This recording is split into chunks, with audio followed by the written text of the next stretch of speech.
마지막 에피소드에서는 사랑에 관한 이야기를 들려드릴까 합니다. 자기 자신을 올바르게 사랑하기 위해서 필요한 게 무엇인지에 대한 저의 생각을 알려드리고 싶어요. 또 제가 사랑하는 멤버들, 팬들, 가요계의 많은 후배들에 대한 애틋한 마음도 함께 전하고 싶습니다. 마지막까지 저와 함께 해주세요. 그럼 시작할게요.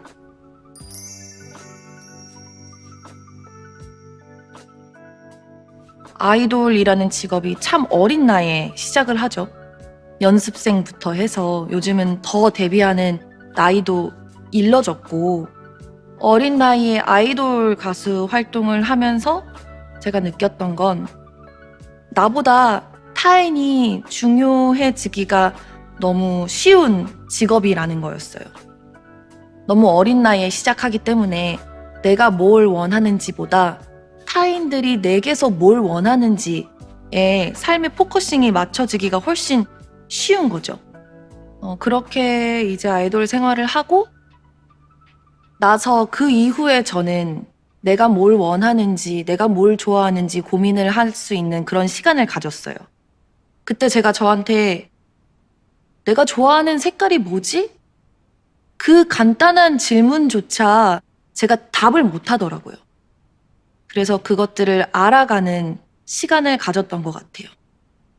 그리고 그때 제가 내린 결론은 전 아주 어릴 때는 노란색을 좋아했고 조금 커서는 엄마를 따라 파란색을 좋아했고 활동을 할 때는 전 초록색을 가장 좋아하는 사람이었고 지금 저는 연보라색을 좋아해요. 그리고 앞으로는 무슨 색을 좋아할지 모르겠어요. 그리고 그 전부가 다 괜찮다고 생각을 해요. 제가 아이돌 가수로 활동을 하면서 정말 좋은 경험을 많이 했고 정말 멋진 추억을 많이 만들었어요. 그리고 그 다음엔 제가 놓쳤던 저에 대해서 열심히 알아가는 시간을 가졌고요. 근데 제가 그 시간들을 쭉 지내면서 단 한 가지 정말 아쉬운 건 믿음이에요. 저는 저희 엄마가 절 믿어주지 못할 거라고 생각을 했고 그래서 뭔가 어떤 그런 반항심이 있었는데 사실은 내가 나를 믿지 못했고 그래서 엄마에게 나를 믿어달라고 얘기를 해보지 못했어요. 그때 제가 저를 믿어달라고 했으면 저희 엄마는 저를 믿어줬겠죠? 그래서 그 부분이 좀 아쉬워요. 그리고 그러다 보니까 이제 그 아이돌 생활을 하는 게 뭔가 그 엄마로부터 벗어나는 유일한 길이라고 생각을 했던 것 같아요.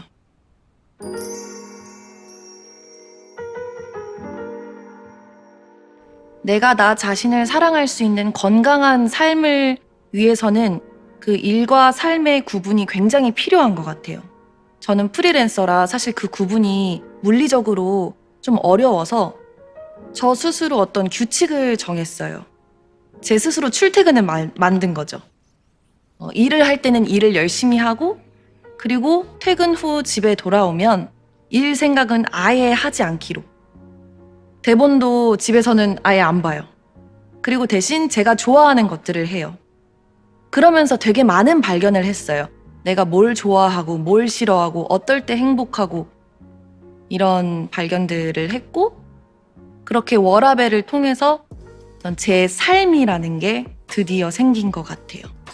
일과 제 삶의 거리를 만드는 것처럼 다른 사람과의 관계에서도 적당한 거리를 두는 건 꼭 필요한 것 같아요. 왜 우리는 나를 사랑하는 방식으로 다른 사람도 사랑할 수 있잖아요. 그래서 뭔가 일부러 거리를 둔다기보단 내가 나의 시간, 공간, 생각이 중요한 것처럼 다른 사람의 시간, 공간, 생각을 중요하게 여기면 그 적당한 거리감이라는 게 생기는 거죠. 그리고 그건 그 사람을 좋아하는 거랑은 또 별개의 문제인 것 같아요. 사람뿐만이 아니라 나를 향한 어떤 타인의 판단, 평가, 그런 목소리와도 거리를 둘 필요가 있어요.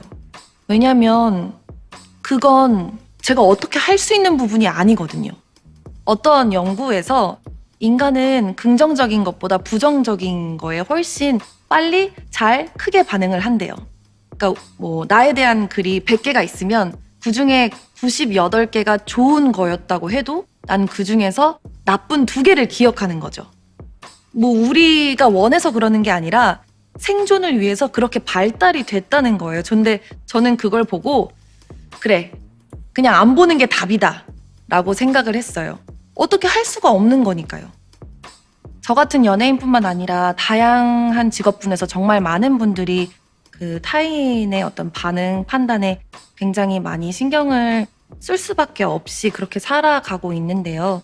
너무 많은 의미를 두진 않으셨으면 좋겠어요. 스스로를 괴롭히면서까지 그럴 필요는 없다고 생각해요.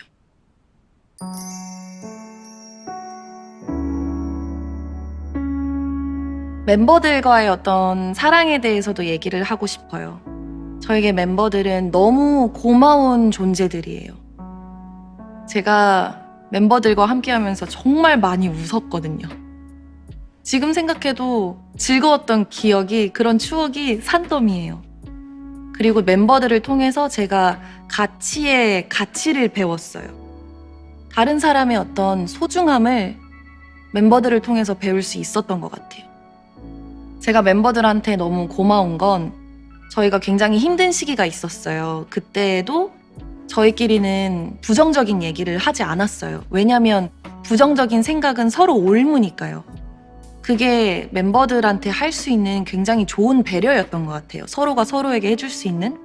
그랬기 때문에 그 시기를 굉장히 잘 지나갔다고 생각을 하고 멤버들한테 굉장히 감사합니다. 저희 팀은 좀 우여곡절이 많았어요. 처음에 6명이 데뷔를 했다가 3명이 남았고, 그리고 혜린이와 솔지 언니가 뒤늦게 합류한 멤버였거든요. 그래서 의도치 않았지만 아마 새로 합류한 멤버들이 소외감도 많이 느꼈을 거예요. 일부러 그런 건 아니지만 그때 서운했었다는 얘기를 들은 적도 있고, 그래서 굉장히 미안한 마음이 들기도 했었어요. 그때 우린 모두가 서툴렀으니까요. 그래서 그 이후로는 먼저 다가가려는 노력을 많이 해요. 그때 그렇게 못했기 때문에. 그리고 그게 너무 필요하다는 걸 멤버들을 통해서 많이 배워서 지금은 제가 먼저 다가가려고 굉장히 애를 씁니다. 혹시 이 얘기를 들으시는 분들 중에 어떤 관계에 대해서 고민을 하고 계신 부분이 있다면 한번 먼저 다가가 보세요. 시작이 어렵지 해보니까 별거 아니더라고요.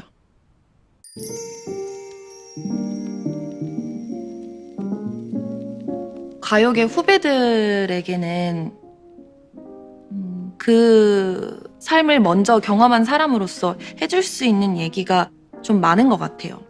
저는 심리학 공부를 최근에 시작을 했는데 그 이유는 가장 큰 건 저를 잘 알고 싶어서였고, 그렇게 저를 알게 되다 보니까 뭔가 후배들에게도 제가 알게 된 걸 좀 알려주고 싶다는 생각이 들었어요. 왜냐면 옛날에는 내가 뭐라고 라는 생각을 했는데 최근에는 나라도로 좀 바뀌어서, 그리고 연예계라는 곳이 좀 폐쇄적인 집단이다 보니까 좀 그 안에서 일어나는 세세한 세부상에 있어서 알려지지 않은 게 많잖아요. 그래서 좀 미리 경험을 한 사람으로서 심리학 공부를 하고 좀 내가 할 수 있는 게 있지 않을까, 이런 생각으로 공부를 했습니다. 제가 심리학 공부를 하면서 정말 큰 위로를 받았던 개념이 자아의 복합성이라는 개념이었어요. 저는 그전에 이상한 죄책감이 있었거든요. 뭔가 항상 내가 똑같지 않은 태도, 모습을 보여주는 거에 대한 어떤 죄책감이요. 멤버들이랑 있을 때, 혹은 뭐 모르는 사람들을 만났을 때, 가족들이랑 있을 때 그 모습이 다 다르다는 거에 있어서 저는 죄책감을 느꼈어요. 그게 불편했고요. 근데 사실은 그럴 수밖에 없대요. 우리는 사회 속에서 정말 다양한 역할을 하고 있고 그 역할마다 다양한 페르소나를 쓰고 살아가는 거죠. 그리고 그 페르소나가 전부 다 나고요. 어떤 나라는 진짜 내가 있는 게 아니라 그게 다 나라는 거죠. 그 개념이 저한테는 굉장히 감사했어요. 지금 데뷔를 준비하고 있거나 혹은 활동을 하고 있는 친구들에게 해주고 싶은 말이 있다면 그 자체로 사실은 너무 반짝이고 소중하다는 거예요. 왜 그런 노래도 있잖아요. 뭐, 젊은 날엔 젊음을 모르고 사랑할 땐 사랑이 보이지 않았네. 뭐 이런 노래 가사도 있듯이 제가 되돌아보면 연습을 할 때부터 그리고 좋은 일이 생겼을 때 그리고 그 이후에도 항상 난 반짝이고 있었어요. 근데 그걸 몰랐죠. 우리가 타인이 우선시 되는 직업이라서 자신의 어떤 반짝임, 그 가치를 타인의 기준에 맞추기가 너무 쉬워요. 그치만 그거랑 상관없이 항상 그 자체로 반짝이고 있다는 걸 꼭 기억해 줬으면 좋겠어요.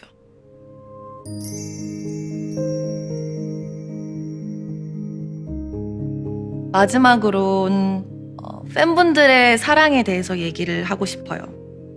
팬분들을 생각하면 굉장히 오랜 시간을 그 모든 순간들을 함께한 존재들이죠. 팬미팅을 할 때 처음에 교복을 입고 오던 친구들이 명함을 주기도 하고 결혼을 했다는 소식을 들었는데 아이를 보여주시기도 하고 그런 일들이 있었어요. 옛날에는 팬분들의 사랑이 물론 너무 감사하지만 어떨 때는 책임감 때문에 좀 부담스럽게 느껴질 때도 있었어요. 솔직하게 얘기를 하면. 나는 특별한 사람이 아닌데 나를 뭔가 특별해서 좋아해 주는 거면 어떡하지? 그리고 내가 이 특별하지 않은 게 들통나면 어떡하지? 그래서 이 사람들이 날 떠나면 어떡하지? 그런 이상한 쓸데없는 걱정을 할 때도 있었어요. 그러다 보니까 내가 뭔가 어떤 결정을 하는 거에 있어서 너무 많이 의식을 하게 되고 나 스스로 혼자 의식해놓고 혼자 억울해 하기도 하고 근데 시간이 지나고 나서는 이 사람들이 나한테 바라는 게 사실은 그저 나의 행복이었구나 라는 걸 알게 됐어요. 그리고 너무 죄송하더라고요. 그냥 나 혼자 그런 생각을 했던 거에 있어서 혼자 그렇게 착각하고 거리 두고 막 그런 것들을 반복해 왔던 거에 죄송해요. 제가 겁이 많고 약한 존재라 그랬어요. 요즘에도 종종 제가 행복해 보인다는 어떤 메시지를 보내주시거나 편지를 써주시는 팬분들이 있어요. 그렇게 말하면서 팬분들이 더 막 좋아하시는 거예요. 그게 저한테는 너무 감동이었습니다. 그래서 더 자신 있게 제 삶을 살아야겠다 그런 다짐을 하게 됐어요. 제가 팬분들께 바라는 거는 팬분들도 행복했으면 좋겠어요. 제가 제 삶을 살면서 행복하듯이 팬분들도 팬분들의 삶을 살아가면서 그 일상 속에서 많은 행복과 기쁨을 느끼셨으면 좋겠습니다. 그래서 팬분들께 좋은 영향력을 드리고 싶어서 노력하는 부분도 있어요. 저를 행복하게 하는 어떤 활동들을 소개하고 왜냐면 그게 또 팬분들을 행복하게 할 수도 있는 거니까요. 제가 예전에 러닝에 한창 빠졌을 때 저희 팬분께서 함께 러닝에 빠지게 된 그 팬분이 계셨어요. 그 팬분이 러닝을 통해서 굉장히 행복해하는 그런 모습을 보면서 제가 너무 기분이 좋고 너무 행복하더라고요. 그래서 너무 감사하다는 말씀 드리고 싶었습니다. 최근에 이제 EXID가 10주년 앨범을 내면서 오랜만에 팬분들을 정말 가까이서 다시 뵀는데 너무 반갑고 감사하더라고요. 왜 저희는 이제 보이지 않는 끈으로 이어진 인연이잖아요. 그 소중한 인연을 소중하게 오래 간직하고 싶어요.